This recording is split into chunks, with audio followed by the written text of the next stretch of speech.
Hi, I'm Andrew Cain, State Politics Editor at the Richmond Times-Dispatch, and with me is my colleague Dave Ress.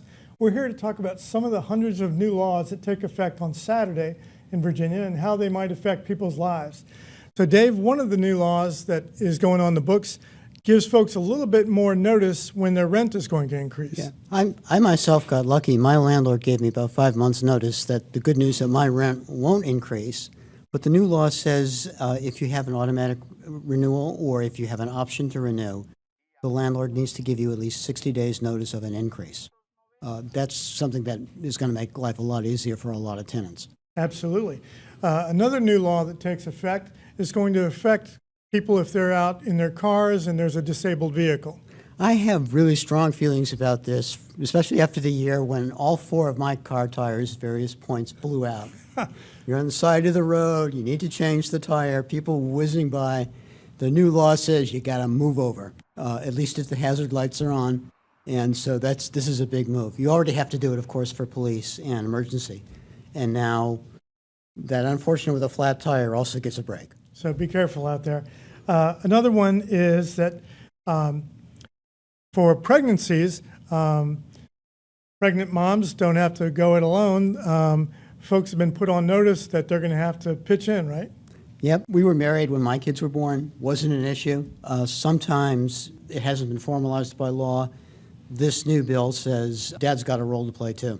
Last year, the Attorney General sort of banged the gong and raised some alarm about some copycat cannabis products that were purported to be things like Doritos chips and forms of candy. And some of these had THC content, and some kids were winding up at poison control centers. So it looks like a new law is going to try to improve transparency there.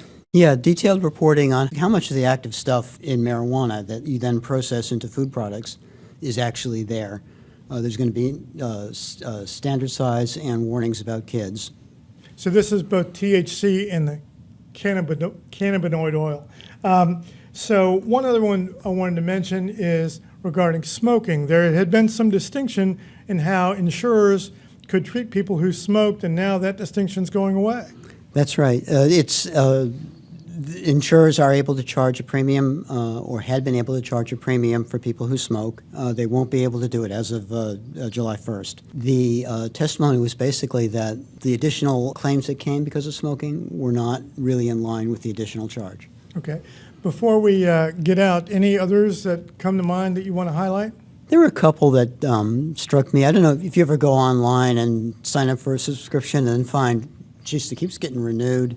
Now there's a requirement that says you have to get a notice that this is coming up and a very clear option that you can cancel out. Big savings on some credit card bills. Another one that I have a very close friend who has diabetes. Now the state law says if you need the insulin and your provider isn't there and it's an emergency, a pharmacist has the ability now to say, okay, here's enough to carry you over, keep you alive. Very good. So a lot of food for thought. I want to thank my colleague Dave Ress for joining me to discuss some of the highlights of the new laws. And please stay tuned to richmond.com for our coverage of the highlights, some of the key laws that take effect Saturday, and pick up a copy of the Richmond Times-Dispatch.